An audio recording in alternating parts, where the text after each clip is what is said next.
नमस्कार, तुमचं सगळ्यांचं द मराठी होम या माझ्या यूट्यूब चॅनलमध्ये खूप खूप स्वागत आहे। तर आज आहे दिवाळीचा पहिला दिवस म्हणजे वसुबारसचा दिवस।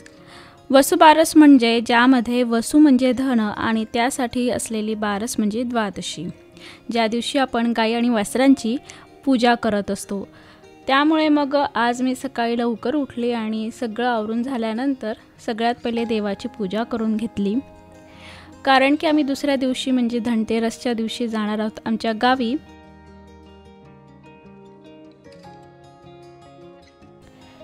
तर पूजा वगैरे झाल्यानंतर मी विचार करत होते की आज बेसनाचा लाडू करून बघूया, कारण की मी कधीच लाडू वगैरे केले नाही आहेत। कारण की आमच्या सासूआई आणि माझ्या आई आम्ही दिवाळीला गावी जातो तर त्या सगळ्या फराळ करत असतात। तर असं एरवी मला स्वतःला एकटीला असं कधी करायची गरज पडली पण नाही आणि मला कधी आलाही नाही। तर आज मी प्रयत्न असं करणार आहे की बेसनाचे लाडू करून बघावेत म्हणून। यासाठी माझ्या मिस्टर देखील मला मदत करणार आहेत। त्यांनी तसं प्रॉमिस देखील केलं होतं की तू प्रयत्न कर, मी तुला नक्कीच हेल्प करेल। तर यासाठी मी काय केलं की एका कढईमध्ये 1 वाटीचं माप आणि बेसन घेतलं आहे। जे रेग्युलर बेसन आपण वापरतो तेच बेसन आहे, असं विशिष्ट असं वेगळं दळून वगैरे आणलेलं नाही आहे। कारण की मी पहिल्यांदा करते आहे आणि मला ट्राय करून बघायचं आहे, त्यामुळे अगदी कमी क्वांटिटीमध्ये मी लाडू बनवणार आहे। कारण की बिघडले वगैरे तर विनाकारण सामान वाया जातं, मग त्याच्यासाठीच एक ट्राय म्हणून मग मी आज लाडू करून बघते आहे। मी बऱ्याच रेसिपी पूर्वी यूट्यूबवरती सर्च केल्या होत्या की लाडू कसे बनवायचे, मग त्यानुसार मग आज बनवण्याचा प्रयत्न करणार आहे। यासाठी माझे मिस्टर इथे तुम्ही बघू शकतात बेसन हलवण्यात देखील मला मदत करत आहेत। आणि काय झालं की आज दिवाळीचा पहिला दिवस देखील आहे आणि बरेच काम आहेत। उद्या गावी जायचं आहे, त्यामुळे त्याची तयारी देखील करायची आहे। त्यामुळे खूप हेक्टिक असा दिवस होता। त्यामुळे मग मी एकटीला सगळं करणं, कारण की मला जेवण बनवायचं देखील होतं, बाकीचे कामं होते। मग यावेळेस माझ्या मिस्टरांनी मला खूप हेल्प केली। जे बेसन आहे ते तांबूस रंग होईपर्यंत मी कढईमध्ये भाजून घेतलं होतं। त्यानंतर त्या बेसनाला गाळून घेतलं आहे, म्हणजे कुठच्याही प्रकारच्या गुठळ्या लाडूमध्ये राहणार नाही। यासाठी आपण पीठ वगैरे गाळतो त्या गाळणीने हे जे बेसनाचं पीठ आहे भाजलेलं ते गाळून घेतलं आहे। हलकासा तांबूस रंग येईपर्यंत कोरडं भाजलं आहे, तूप वगैरे या ठिकाणी टाकलं नाही आहे। त्यानंतर मी काय करणार आहे की रवा आहे पाऊण वाटी, तो पाऊण वाटी रवा मी बारीक करून घेणार आहे। कारण की एरवी दुकानातला रवा देखील थोडा जाडच असतो, बारीक नसतोच। त्यामुळे मग मी त्याला थोडंसं मिक्सरमध्ये फिरवून घेतलं आहे, म्हणजे थोडासा बारीक होईल। जाडसर जर टाकला तर लाडूमध्ये कचकन त्याचा असं दातात येईल, त्यामुळे मग मी जो रवा आहे तो थोडासा बारीक करून घेणार आहे। त्याचप्रमाणे आता मी इथे सगळं वाटीचं प्रमाण मोजलं होतं, कारण की जे व्हिडिओज बघितले होते ते किलोमध्ये होते, परंतु मी आता वाटीमध्ये करणार आहे। कारण की खूप कमी क्वांटिटीमध्ये मला करून बघायचं आहे म्हणून। तर 1 किलो वाटीसाठी मी पाऊण वाटी रवा घेतला आहे आणि ज्या वाटीने मी बेसन मोजलं होतं त्याच्या अर्ध्या वाटी इतपत मी साखर घेतली आहे आणि मग ती मिक्सरमध्ये काढून त्याची पिठी साखर करून घेणार आहे। साखर जी आहे ती तुमच्या आवडीनुसार तुम्ही कमी जास्त करू शकतात। कोणाला गोड आवडतं, कोणाला कमी गोड आवडतं, त्या अंदाजाने। मग 1 कप बेसनासाठी 1 वाटी बेसनासाठी अर्धा वाटी मी पिठी साखर घेतली आहे। त्यानंतर पिठी साखर देखील दळून झाल्यावर मी थोडीशी तिला गाळून घेणार आहे। बऱ्याच वेळात काही साखरेचे खडे देखील असतात, त्यासाठी मग तिला गाळून घेतलं। त्यानंतर हे जे भाजलेलं पीठ आहे ते पुन्हा मी कढईमध्ये टाकलं आहे आणि आता मी त्यामध्ये तूप टाकणार आहे। जर सुरुवातीलाच तूप टाकलं असतं बेसनासोबत तर तुपाचा अंदाज मला आला नसता। त्याच्यामुळेच मग मी पहिले जे पीठ आहे ते कोरडं भाजून घेतलं होतं। आता इथे पुन्हा माझे मिस्टर मला हेल्प करायला आले आहेत। मग इथे मी अर्धा वाटी साजूक तूप घेतलं आहे। ही जी वाटी होती ज्याने आपण बेसन मोजलं होतं त्याच्या अर्ध्या वाटीचं माप आहे, तेवढं अर्धा वाटी मी साजूक तूप घेतलं आहे। सुरुवातीला एवढंच मी त्यामध्ये टाकलं होतं आणि नंतर माझ्या मिस्टरांना ते मिक्स करून भाजायला लावलं होतं। साधारणतः 7 ते 8 मिनिटं लागले हे सगळं जे मिश्रण आहे ते भाजायला, कारण की त्यानंतर मग ते जळायला लागतं, त्यामुळे एकदम मंद आचेवरती हे अशा प्रकारे भाजलं होतं. आणि थोडंसं मी नंतर थोडं तूप पुन्हा ॲड केलं, कारण की थोडं कमी झालं होतं पिठात तूप. त्यानंतर मग मी पुन्हा थोडंसं तूप टाकलं आणि असं तांबूस रंग येईपर्यंत, खमंग वास येत होता तोपर्यंत त्याला भाजून घेतलं आहे. जास्त वेळ भाजायचं नाही आहे, नाहीतर जे पीठ आहे ते खाली करपू शकतं. जो गॅस आहे तो मंद आहे. आणि मग याच्यामध्ये मी जे साधारणतः पाऊण वाटी म्हणजे आपण म्हणू शकतो की 2 ते 2.5 चमचे जे रवा आहे बारीक केलेला तो टाकला आहे. आणि या मिश्रण पुन्हा एकदा 5 ते 7 मिनिटासाठी मंद आचेवरती भाजून घ्यायचं आहे. रवा टाकल्यामुळे काय होतं की बेसनाचे जे लाडू आहे ते टाळ्याला चिटकत नाही, त्यामुळे खरा रवा हा टाकला जातो. ज्याची त्याची आवड असेल, जर तुम्हाला रवा टाकायचा नसेल तर नका टाकू. मी जे व्हिडिओजमध्ये टिप बघत होते त्यांनी बऱ्याच वेळा सांगितलं की बेसनामध्ये थोडासा रवा टाका, म्हणजे ते तुमच्या टाळ्याला चिकटणार नाही.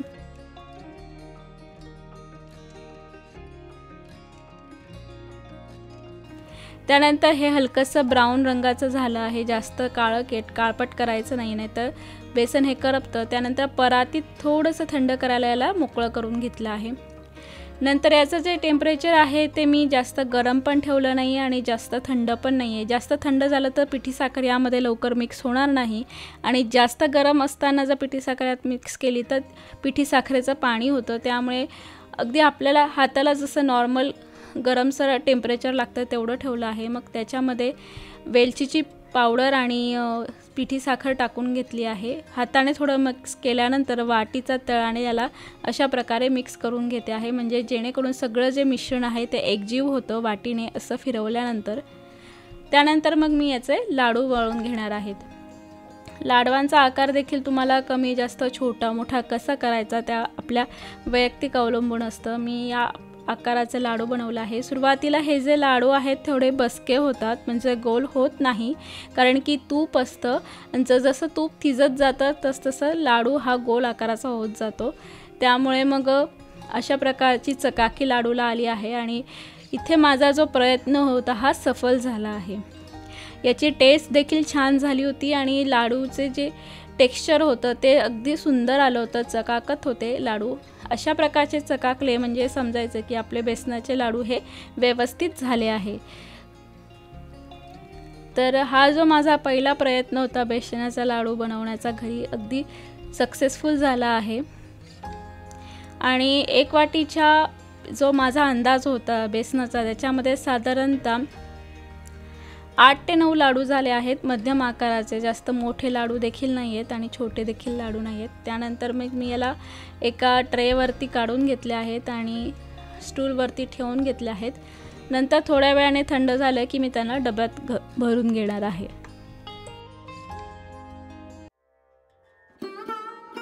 त्यानंतर मग मी संध्याकाळी पूजेची तयारी केली. आज मी गाय आणि वासराची पूजा करणार आहे, तर त्यासाठी पूजेची मांडणी करून घेणार आहे आणि थोडंसं डेकोरेशन सुद्धा करणार आहे. पाटावरती वस्त्र वगैरे ठेवून थोडंसं जे झेंडूच्या फुलांच्या माळ्या आहेत त्याच्याने थोडंसं अगदी बेसिक डेकोरेशन करून घेणार आहे. जास्त वेळ नाही आहे त्यामुळे मी जास्त डेकोरेशन करणार नाही. अगदी कमी वेळेत आणि जास्त मेहनत न करता अगदी सुटसुटीत आणि इझी असं डेकोरेशन मी करते आहे. यासाठी झेंडूचे जे फुलं असतात त्यांच्या माळांचा उपयोग केला आहे.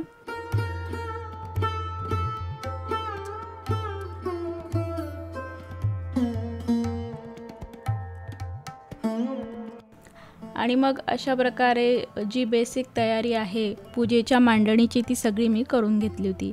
दिव्यांमध्ये वात आणि तेल वगैरे घालून ठेवलं होतं, म्हणजे जेव्हा मुहूर्त होईल संध्याकाळी त्यावेळेस मग फक्त पूजेची मांडणी करायची. गायवासराची, गणपतीची आणि श्रीकृष्णाची पूजा झाल्यानंतर दिवे वगैरे लावून मग मी बाहेर दरवाजात पण दिवे वगैरे लावणार आहे. मग अशा प्रकारे मी छानशी तयार झाली आणि मग आता पूजेला सुरुवात केली आहे. सगळ्यात पहिले मी दिवा लावून घेतला आहे आणि मग त्यानंतर श्री गणपतीची स्थापना आधी करणार आहे. पूजेच्या सगळ्यात पहिले गणपतीची स्थापना करणं आणि त्याची पूजा करणं महत्त्वाचं असतं. त्यामुळे सगळ्यात पहिले गणपतीची पूजा केली. त्यानंतर मग बाळकृष्णाची पूजा केली आणि मग शेवटी गाय वासराची पूजा करून नमस्कार केला।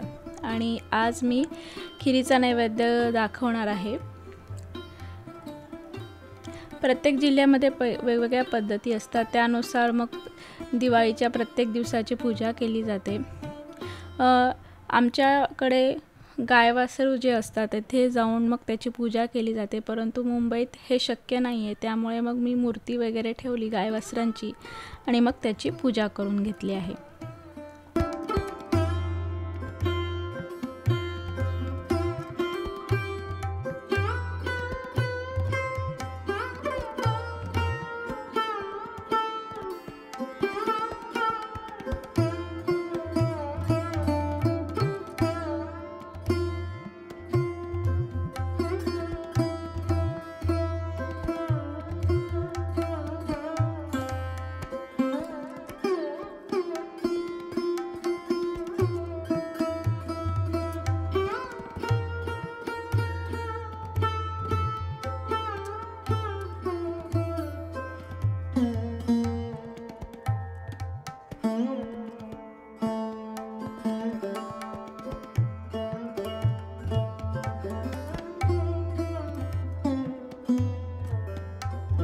त्यानंतर मी गोडाचा नैवेद्य म्हणून खिरीचा नैवेद्य दाखवला आहे आणि अशा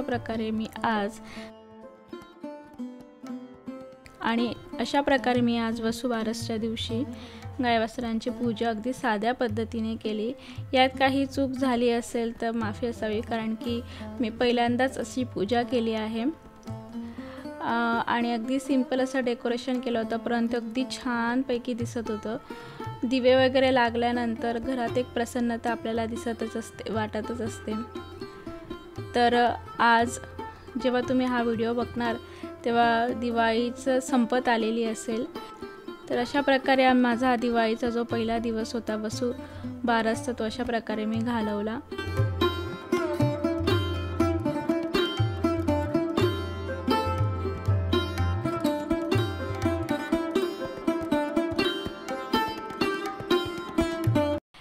तर हे काही पिक्चर मी काढले होते ते तुमच्यासोबत शेअर करते आहे।